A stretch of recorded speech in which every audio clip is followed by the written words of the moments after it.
Pois é, para falar de ansiedade, nós estamos hoje aqui com a psicóloga Adriana Junqueira. Bom dia, seja bem-vinda, doutora. Bom dia, é um prazer, porque é a segunda vez que eu estou aqui, então, especialmente esse tema aqui, ele é tão abrangente, tão abundante, a gente precisa muito refletir sobre ele. Verdade, eu sou uma pessoa ansiosíssima, padre. Não parece, né? Porque eu falo meio devagar, eu canto, mas eu estava conversando com a doutora aqui nos bastidores.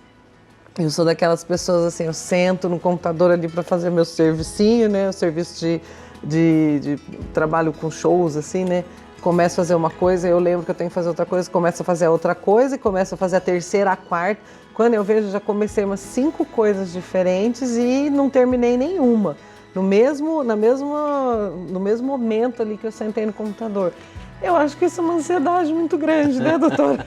Sim, uma ansiedade que mostra essa cultura, né, da produtividade extrema. Porque hoje as pessoas, elas estão tanto no trabalho quanto na vida pessoal, elas estão o tempo todo engajadas no que precisam fazer, no trabalho, especialmente pela questão mesmo da sobrevivência no trabalho, né? Então elas precisam estar o tempo todo sendo extraordinários, né, sendo exatamente assim... melhores do que antes, e a questão da comparação também, ela é uma questão muito agora, né, eminente, muito elevada. Mas temos que lembrar que a ansiedade, ela também é positiva à medida que ela nos impulsiona a agir. Mas tem momentos que ela infelizmente, ela se altera, né? Ela se modifica porque ela se torna exacerbada, exagerada. E é quando os sinais começam, né, Mari, a surgir. Verdade, né, padre? Exatamente, né? Eu estava falando um pouquinho antes, né, sobre a cultura do fast food, né? Exatamente. Essas coisas todas têm que acontecer rapidamente, né? E isso acaba criando no ser humano um psiquismo de que ele também não se agarra muito, não se dedica, não gasta a vida em alguma coisa. Ele quer saltar, muitas vezes, daqui para lá, né? Eu imagino, por exemplo, quando encontro um jovem que já está na terceira faculdade, começou uma, começa outra e acaba frustrado. E não vivencia o momento do aqui e agora, né? A importância desse presente. Ele está sempre antecipando esse futuro. Sim. Por conta de insatisfações, por medos generalizados, né? Então é medo por exemplo, de não conseguir a autorrealização, o medo até mesmo quem está trabalhando de ser demitido, medo de perdas amorosas, né? Medo das frustrações. Então gera nas pessoas exatamente esta pulsão que se torna cada vez mais perigosa. A senhora acha que depois da pandemia as pessoas ficaram mais ansiosas?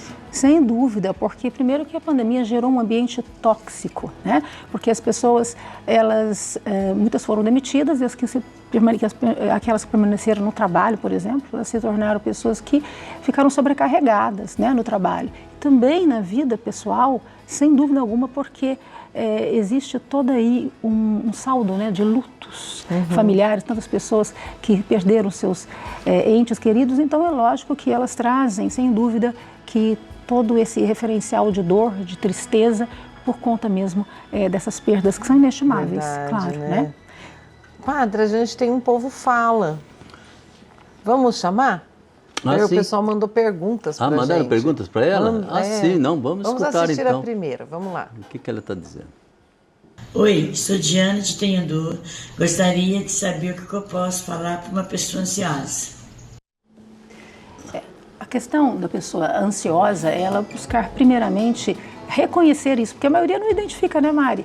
Ela acha assim, não, tá tudo certo, mas reconhecer é o primeiro passo para você poder buscar uma ajuda, né? Então, por exemplo, fazer exercício físico, oxigenar esse cérebro, principalmente quando esses sintomas físicos, eles são tão elevados, então a pessoa, ela está o tempo todo agitada e ela precisa fazer essa descarga, né? Então, a atividade física é muito importante e, sobretudo, ela desenvolver um planejamento do dia dela. O que ela quer naquele momento, viver aquele instante. Porque, como eu disse há pouco, as pessoas, elas estão ali vivenciando aquele momento, mas sempre tentando antecipar já o próximo pensamento, a próxima atitude, né? O próximo lugar que elas ocuparão dali muito pouco.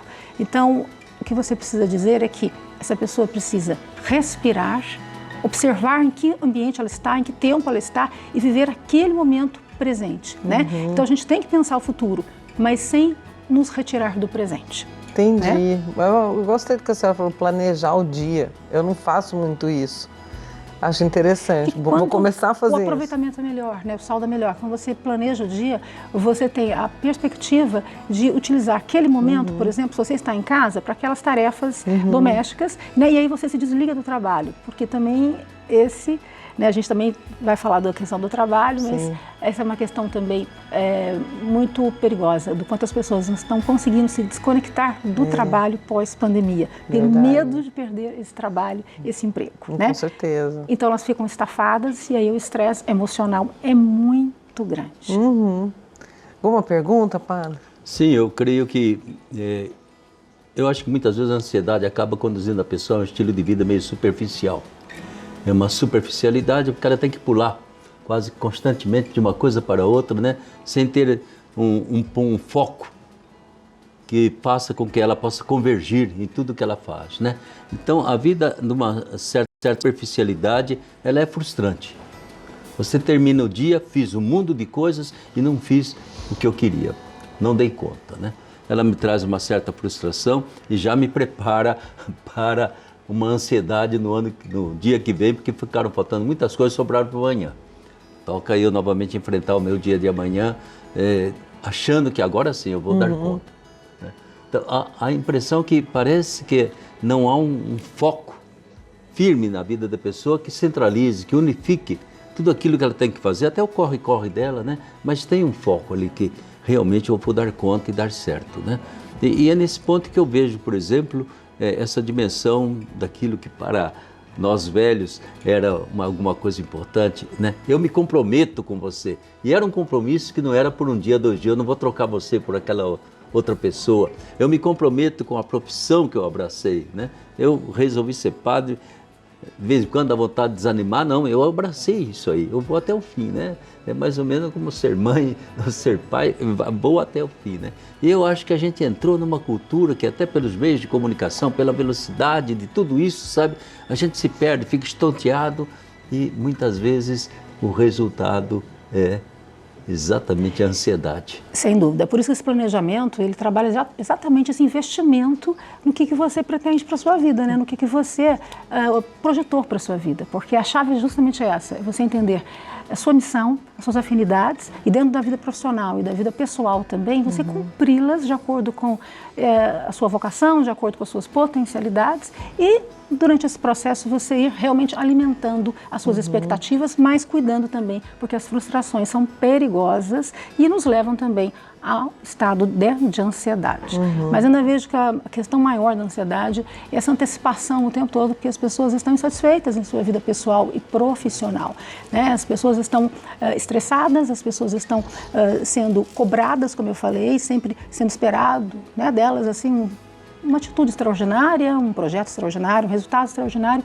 no amor, nos relacionamentos interpessoais, onde as pessoas, Mari, elas paralisam até chegar a um colapso. É verdade. Quando as pessoas elas começam a colapsar por conta, assim, do quanto elas não conseguem, como o padre bem disse, dar conta daquele propósito, dar conta daquela meta, né? Até porque, tanto em casa, por exemplo, falando da mulher, ela tem as metas dela de casa, ela tem os compromissos domésticos, maternos. Nossa, é verdade. Ela tem o que se serviço somam fora.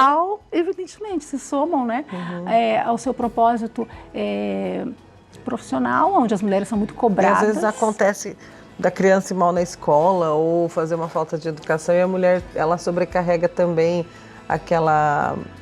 a má criação do filho, ou isso que eu citei agora, ir mal na escola, alguma coisa assim, o mau relacionamento do filho em casa. Ela se frustra porque ela acha que é culpa dela também, né? A criança está daquele jeito. E a culpa, né? A culpa conduz, sem dúvida, a um estado de ansiedade, a um estado que, evidentemente, que faz com que essa pessoa se fragilize. Por isso é a vulnerabilidade, né? Que o ser humano ele enfrenta com a ansiedade em qualquer ambiente, no profissional, no amoroso, na vida pessoal dela. Né? Tem mais um Povo Fala. Vamos ver a segunda pergunta. Oi, eu sou o Túlio, aqui de São Paulo, e queria saber quando a ansiedade vira uma doença. Pergunta boa. Bom, quando o ser humano, ele exacerba e muito, né? Exagera muito, por exemplo, as preocupações, ele exagera em pensamentos obsessivos, ele fica ruminando, né? Fica ali pensando algo sem limites. Então, quando existe uma exacerbação, quer dizer, um exagero do medo, da angústia, e é quando, por exemplo, o ser humano também, ele começa a perceber, ou quem convive com ele, que os processos cognitivos, né, que raciocínio, a memória, começam a ficar prejudicados. Também existem sintomas, né? Ele fica intolerante, existe uma instabilidade de humor, uma labilidade de humor que a gente fala, existe até mesmo dores no corpo, que é a psicossomática, né? Quando o corpo responde a uma ansiedade, a uma depressão, porque, Mari, ansiedade também pode vir junto com a depressão. Eu ia te perguntar isso, claro, a ansiedade não que gera uma frustração que gera uma depressão? A pessoa vai ficando como? Esgotada. Existe um saqueamento psíquico, um saqueamento físico, né? Como ela fosse roubada, sugada. Então essa pessoa, ela vai tendo o quê? Humor deprimido. A gente fala, ela vai ficando hipotímica, com humor deprimido, e é quando exatamente se instala a depressão e a gente tem que entender que é momento de buscar uma ajuda especializada, né?